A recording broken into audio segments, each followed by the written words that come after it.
Limited Q3 and 9 months FY24 earnings conference call. This conference call may contain forward-looking statements about the company, which are based on the beliefs, opinions, and expectations of the company as on date of this call. These statements are not the guarantees of future performance and involve risks and uncertainties that are difficult to predict. As a reminder, all participant lines will be in the listen-only mode, and there will be an opportunity for you to ask questions after the presentation concludes. Should you need assistance during the conference call, please signal an operator by pressing star then 0 on a touch-tone phone. Please note that this conference is being recorded. I now hand the conference over to Mr. Rajiv Poddar, Joint Managing Director. Thank you, and over to you, sir. Good morning. Thank you, Zico. Good morning, everyone, and thank you for joining us today. Along with me, I have Mr. Bajaj, Senior President Commercial and CFO, Mr. Ravi Joshi, Deputy CFO, Mr. Sushil Mishra, Head Accounts and SGA, our Investor Relationships Advisor. Let me begin with performance updates. In October earnings call, we communicated of a better Q3 and H2. Q3 financial year 24 fared on expected lines. BKT garnered market share and thereby increased sales, leading to a volume growth of 9% year-on-year for Q3 FY24. With this, I now move on to the operational highlights. For the quarter, our volume stood at 72,749 metric tons, a growth of 9% year-on-year. For 9 months financial year 24, volume stood at 210,543 metric tons. Our standalone revenue for the quarter stood at 2,316 crores, registering a growth of 5% year-on-year. This includes realized gain on foreign exchange pertaining to sales of 36 crores. For 9 months of the financial year, the revenue stood at rupees 6,678 crores.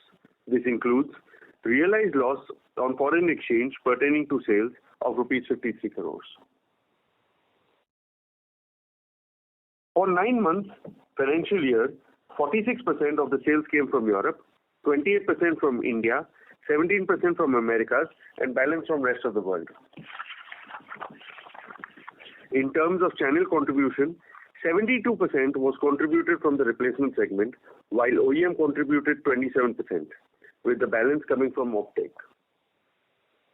In terms of category, agricultural segment contributed to 59%, while OTR, industrial and construction contributed to 38%, and the balance came from other segments. The standalone EBITDA for the quarter was at rupees 588 crores, registering a growth of 40% year-on-year. The margin came at 25.4%. The margin improvement was on account of operating leverage on account of volume increase and cost realization efforts. For 9 months of the financial year, the EBITDA was at rupees 1,622 crores, registering a growth of 6% year-on-year. The 9-month margin stood at 24.3%. Other income for the quarter stood at 70 crores, while 9 months it was 187 crores. Profit after tax stood for the quarter at rupees 309 crores, registering a growth of 210%. For 9 months of the financial year, PAT came at 957 crores with a growth of 16% year-on-year. Our gross debt stood at 2,881 crores at the end of 31st December 23, of which about 65% is related to working capital debt. Our cash and cash equivalents were at rupees 2,552 crores. Accordingly, our net debt is at 330 crores. The Board of Directors have declared a third interim dividend of rupees 4 per share. This is in addition to the 2 earlier interim dividends of rupees 4 per share each, paid over the year. Going into Q4, with the geopolitical situation Coupled with the freight situation, which started in December end, early January, there may be flattish sales for the Q4 on back of anticipated delays in delivery schedules. Further, this may have an impact on margins in the short term. With this, I conclude my opening remarks and leave the floor open for questions and answers. Thank you. Thank you very much. We will now begin the question and answer session. Participants present on the audio bridge who wish to ask a question may press star and 1 on the touchtone telephone. If you wish to remove yourself from the question queue, you may press star and 2. Ladies and gentlemen, in order to ensure that the management is able to address questions from all participants in the conference, please limit your questions to 1 or 2 per participant. Should you have a follow-up question, we would request you to rejoin the queue. Ladies and gentlemen, we will wait for a moment while the question queue assembles. The first question is from the line of Jinesh Gandhi from Ambit Capital. Please go ahead. Hi. Quick question on the outlook which you mentioned. So you're expecting... Sir, may I request you to use your handset, sir? Your audio is muffled, sir. Yeah, is it better? Yes, sir. Please go ahead.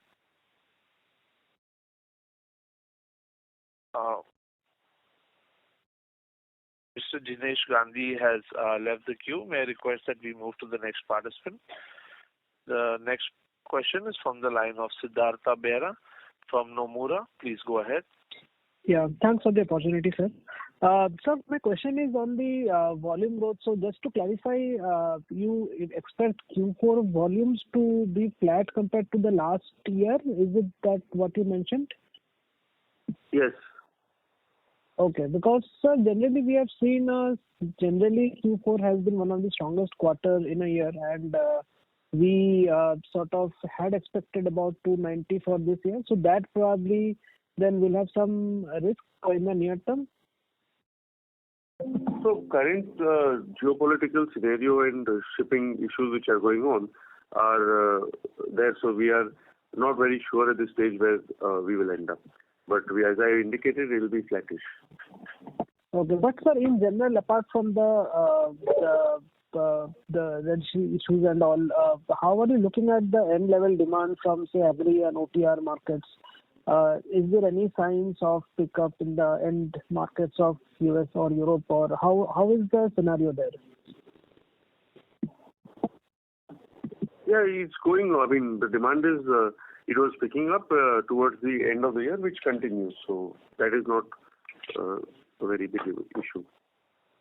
Okay. And going ahead, do you expect the growth momentum to recover at some point, given the outlook you have or the demand you check you have from the dealers, or do you think that recovery may take longer depending on your expectations?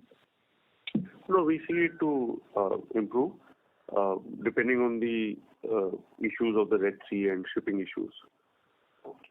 Got it. Lastly, sir, on the cost side, you mentioned that there will be some margin pressures, but generally, if you look at the freight costs, how are they behaving for you in the quarter, and is there we will probably be able to pass it on to the end consumer, or should we expect that also to take some time to get passed on? So we are trying to pass it on. It will not be passed on immediately. It will be. We are also waiting and watching. So passing on trying to pass on some bits over the period. And if this situation continues, we will end up passing the whole thing. But that will take time. That's why I said in the short term, it will have an impact on our margin. Got it, sir. Thanks a lot. I will come back in that case. Thank you. Our next question is from the line of Jinesh Gandhi from Ambit Capital. Please go ahead with your question, sir. Yes, sir. My question pertains to your outlook for fourth quarter. You're indicating it to be flat on QQ basis, or you're expecting some growth in seasonally strong fourth quarter? Q3 this time and year-on-year Q4 numbers are quite similar, so we're expecting it to be flat in that range. Okay. Secondly, when we talk about retail demand being doing okay, in the sense, are you referring to it to be stable and not declining, or you're seeing growth in the end markets as well? Stable to gradual improvement. Stable to gradual improvement. Okay. And lastly, can you talk about the pricing actions which we may have taken in 3Q as well as 4Q in the end markets, along with Euro INR rate? No price increase in the quarter so far. Okay, but no reduction as well? No. Okay. What was the Euro INR realization? 89 to 90 rupees. 89 to 90. Okay, great, sir. Thanks. I'll fall back in queue. Thank you. Our next question is from the line of Ankit Kanodia from Smart Sync Services. Please go ahead. Yeah, thank you for the opportunity. My first question is related to our Indian market. So in the last 6-7 years, we have ramped up our Indian operation really fast. When I'm saying operation, I mean basically sales in India. So do we, now that we have close to 30% of sales from India, do we see the growth rate in the Indian market sustain at this high level of volumes? Yes. India has, the potential in India is already there, and it is continuing to grow. So as India, everybody's projecting India to be growing faster. Even we expect our growth rates to be good over here. Great. So my follow-up to this question would be, so then it would be fair to assume that maybe 3 to 4 years down the line, India would be either at par with Europe or maybe even more than Europe. So how will if you can share more color on the margin front, on the type of products or the product mix here, and what is the competitive intensity compared to Europe? If you can just share some more color and compare the Indian market with European market, that would be very helpful, sir. So basically, the overall volume will also increase. If you, earlier what we had said, that overall when the volumes also pick up, the growth will come in the similar ratio. So Europe also will kick in, and also overall the share may stabilize, but our growth will continue. So India's share may stabilize at these numbers as the other markets pick up. Okay. And on the competitive intensity and the kind of product mix, if you would like to share more. We have the entire range and we are growing that. As we had said earlier also, we are enhancing our basket every time. On the contrary, we have enhanced our basket substantially. So that is being done. It's an ongoing process. And we are growing, we are in the marketplace working with that.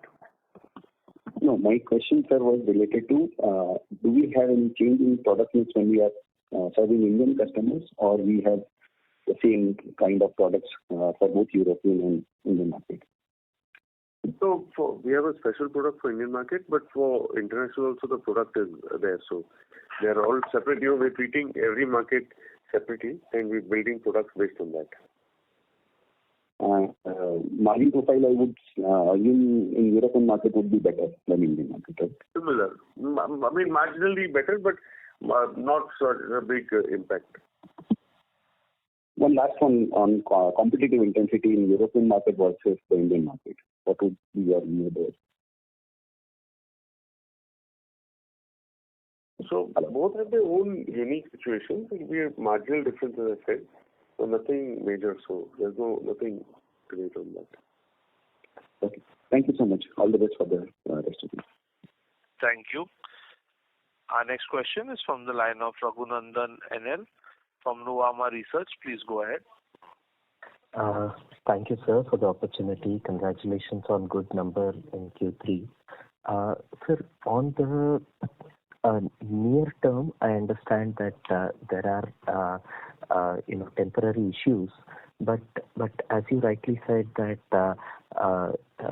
the recovery is likely in other geographies as well, and we have seen that in this quarter where the share of Europe has come back to 49%. So just trying to understand, how would you look at the outlook for Europe going forward, which is the major market for us, and also mainly the agri segment. How do you expect to see an improvement, given that 2023 was a more challenging year for agri compared to that 2024? At least the initial thoughts are it should be better. So over a 1 to 2 year period, how you are looking at Europe and the agri segment? Too many questions bundle. I'll try and answer them.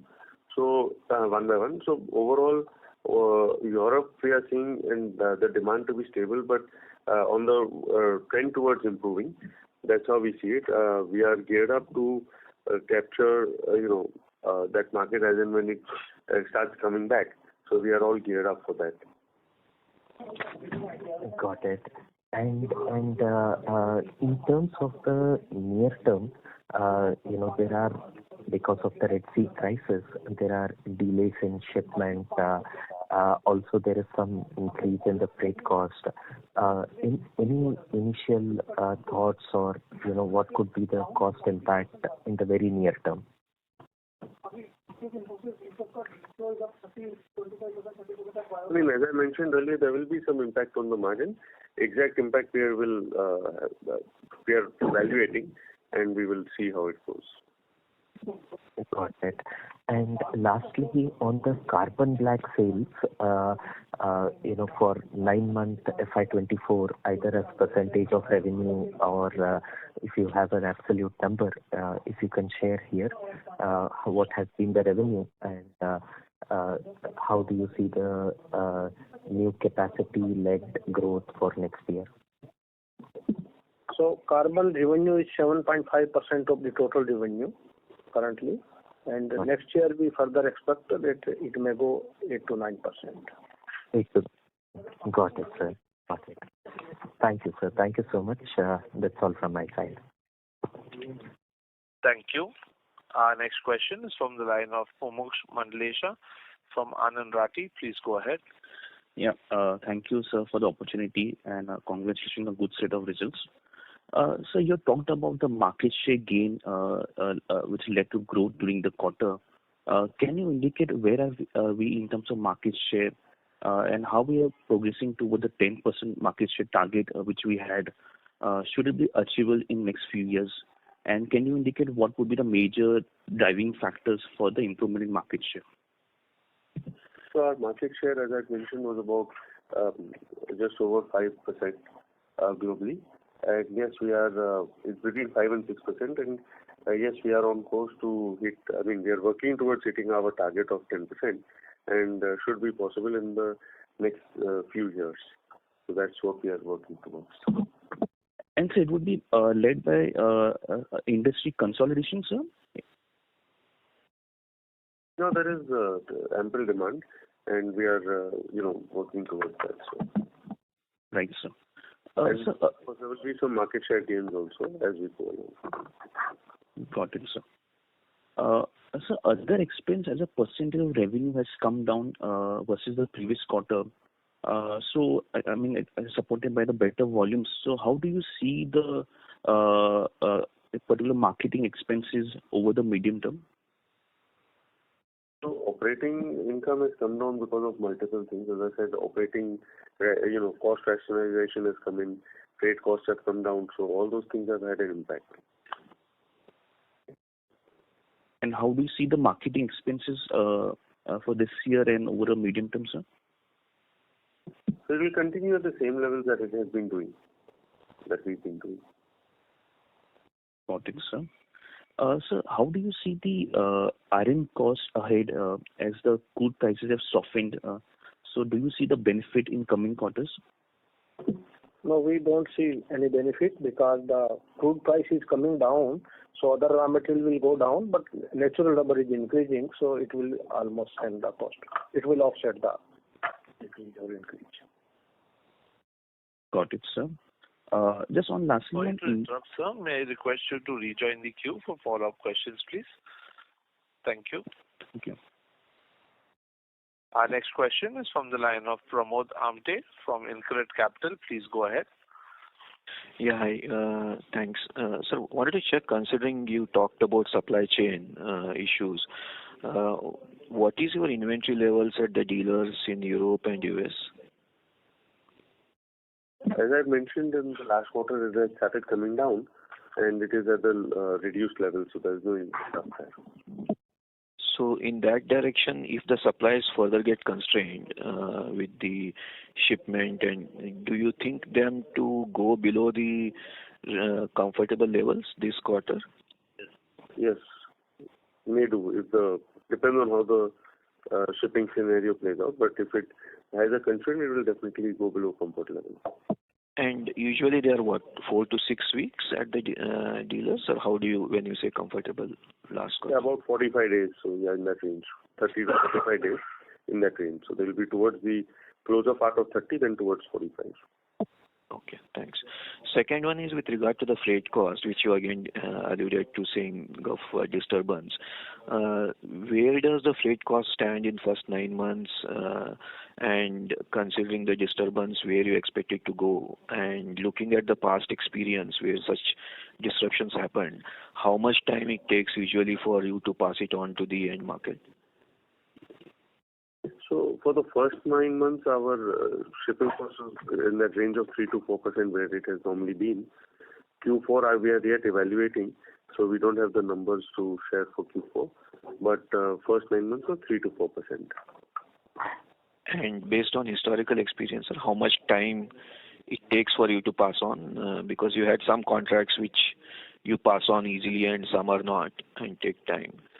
So this you feel is a short-term disturbance versus the last prolonged supply chain for challenges? So we can't comment on that because, we don't know how the geopolitical scenarios play out. But on the face of it, we hope it is short-term. What we are hearing that it is going to be short-term. So that is there. If it plays out into a longer play, we will start passing on. And it will take us up to 2 quarters from when we start passing on to pass on the thing. Sure. So the last one is with regard to interest cost. It seems to have spiked up pretty drastically versus your net debt, which has come down. So what has really happened there? And is it a more sustainable trend, almost 35 crores per quarter? Yes, so part of it is related to the negative MTM on the long-term borrowing, which is in euro. If you compare the levels at the end of September vis-a-vis the end of December, part of it is categorized in the finance cost. Okay. Thanks, sir, and all the best. Thank you. Our next question is from the line of Abhishek Singhal from Naredi Investments Private Limited. Please go ahead. Good morning. Thank you for the opportunity. Sir, my only one question. How much percentage should we use the recycled rubber according to EPR policy? And Your voice is very muffled. Can you be a little louder, please? So maybe request you to use your handset, Mr. Singhal. Sir, yes, I used only handset. Am I audible?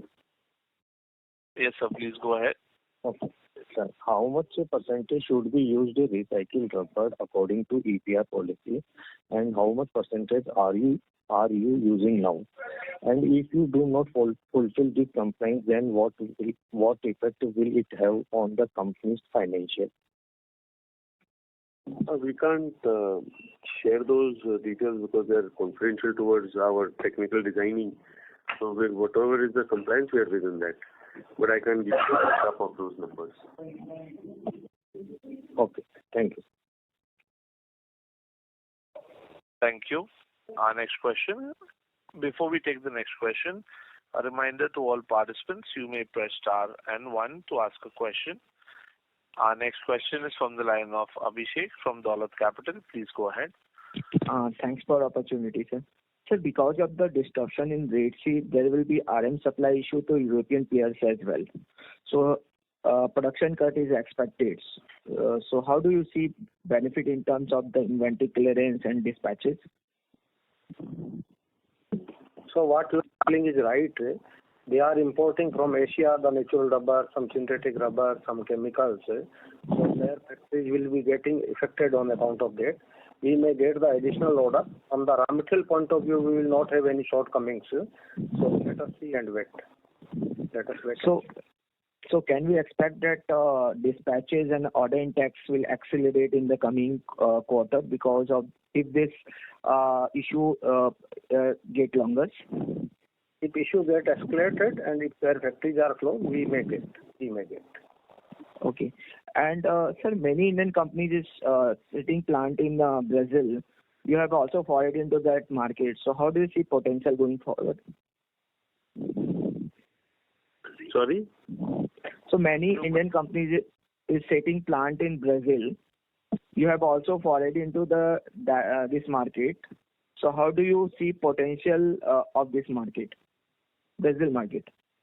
No, we can't comment about other people setting up. We don't intend to set up over there. But potentially the market is good. We are servicing that through our distribution network. So we are quite covered through our partners over there. Okay, sir. And you have a big plan for the OTR segment and looking for capacity addition. So how do you see growth in this segment for the next 2-3 years? So we feel we have a good potential, and this is a market we need to pick up, and we are focusing on that. Okay, sir. Thanks, sir. That's all from my side. Thank you. Our next question is from the line of Sabyasachi Mukherjee from Bajaj Finserv AMC. Please go ahead. Yeah, hi. Thank you for the opportunity. My first question is, do you want to put any volume guidance for the next year, FY25? No. Sir, where am I coming from is that historically, whenever in our history, in BKT's history, whenever we have seen a volume decline, the following year has been actually really good. Be it FY16 where we saw a volume decline or FY20 as well. Do you foresee similar kind of a thing in FY25 playing out? It's too early to say. Please remember, we are sitting on the backlog of two wars which are ongoing and a lot of geopolitical tension, and also we don't know how that will play out. We are also waiting and watching to see how it is getting done. So it's too early to comment on that. Okay. Second question is... We are capacity-wise ready to serve the market as and when the demand comes back. Okay. That's good to hear. Second question is on this ongoing Red Sea situation. What has been your experience, late December or early January, in terms of both the freight rates and also the container availability? How much increase you have seen in the rates or in the container cost?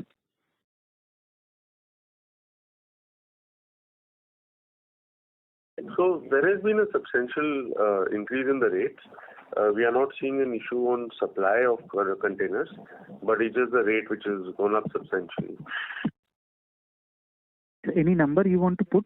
Has it gone 2x, 3x, 4x? No, I can't put a number. I can't put a number. Okay. Thank you. That's all from my side. Thank you.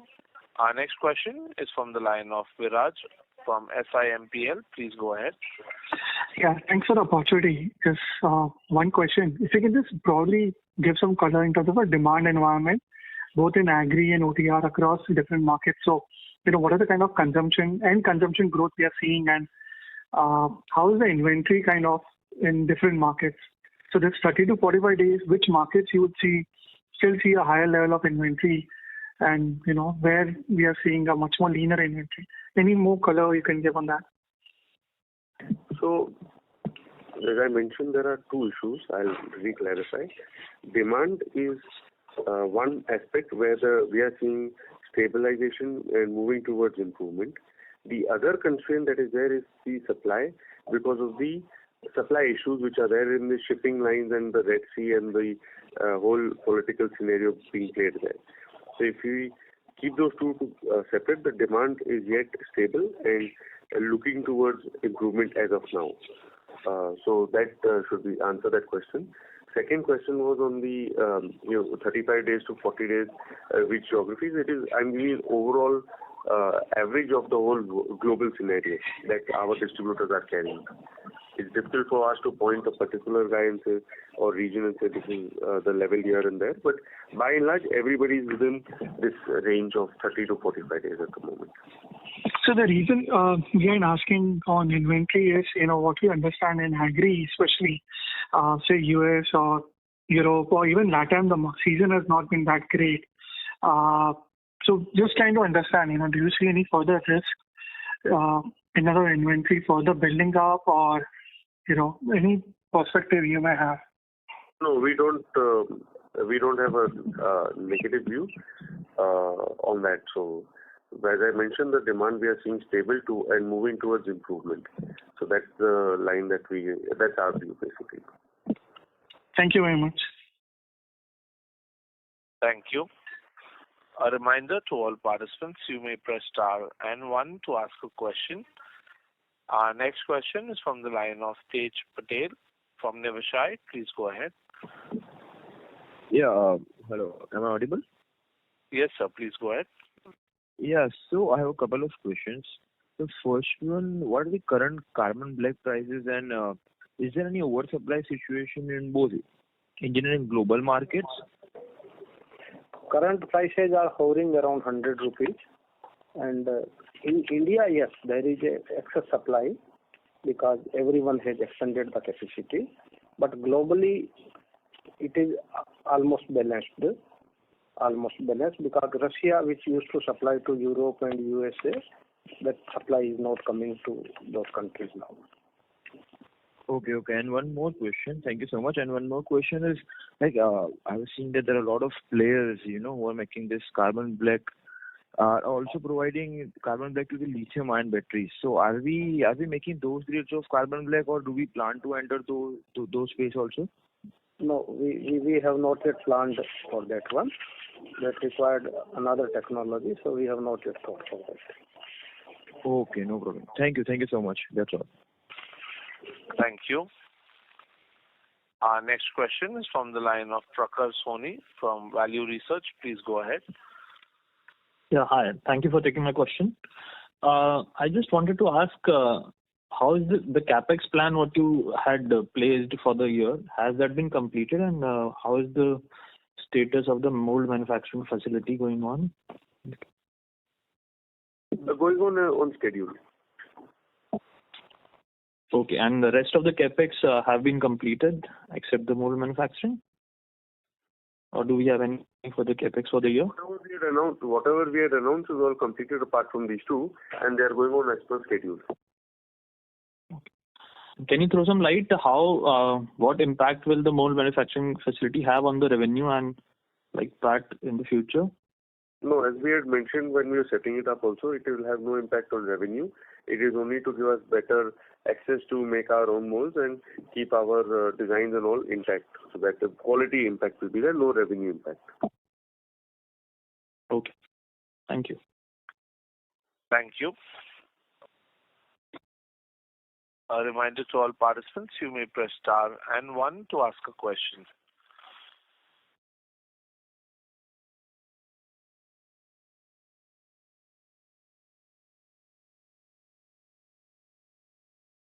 Our next question is from the line of Sir Saurabh Gujjar from ICICI Prudential AMC. Please go ahead. Yeah, so thanks for the opportunity. First question is on the hedge rate. So what was it for the last quarter, and how much it is for FY25? So last quarter was 89 to 90 rupees, and for the next year it is 91.92. Okay, thanks. And second is just a follow-up from the previous question which was asked on carbon black. Regarding this advanced carbon black of 30,000 MTPA, what is status on that? Is it? As I mentioned, it is going on schedule, and we will update when there is a completion or any milestone. But as of now, we are on schedule to what we had earlier mentioned for date of completion. Okay. And from the existing capacity, we have around 2 lakh metric ton. How much of it is utilized? What is the utilization level currently? Our existing capacity is 170,000. Post this expansion of advanced carbon, will take it to 200,000. And current utilization is around 85% to 90%. 85 to Of 90. 170. Of 170. Of 170. Thanks, sir. That's it. Thanks, sir. Thank you. Our next question is from the line of Disha Sheth, who is an investor. Please go ahead. Ms. Disha Sheth, please go ahead. Yeah. Good afternoon, sir. So I just wanted to check any volume, if I have missed any volume guidance for FY24 and 25. No, we have not missed. We have not given a guidance. It's too early to give any guidance. So depending on your order book, how is the scenario? Because after so many quarters, we saw year-on-year volume growth. So according to you, depending on the order book, what do you think about the volumes? Is it improving? We can't comment on this quarter, ma'am. No. Okay. And sir, at what utilization are we working on? Capacity utilization? Around 75-80%. Okay. And sir, as volume picks up, which we saw in this quarter, what do you think? Do we get the operating leverage benefit that other expenses are currently very high because of the low volume scenario? So what is it? As I mentioned in my commentary, that the enhanced production has led to operating efficiencies, and that has given us impact on our margins. Okay. And so, in your view, is the worst over in terms of demand? And can we see a volume pick up from your, the trend of 72,000, should it maintain? Yes, as I mentioned, our expectation going forward is a flattish quarter, so you should see it maintain. Okay, great, sir. Thank you. Thank you. Ladies and gentlemen, that was the last question. As there are no further questions from the participants, I now hand the conference over to the management for closing comments. Thank you to everybody for coming on the call, and we'll see you next quarter. Thank you. Thank you. On behalf of Balkrishna Industries Limited, that concludes this conference. Thank you for joining us, and you may now disconnect your lines.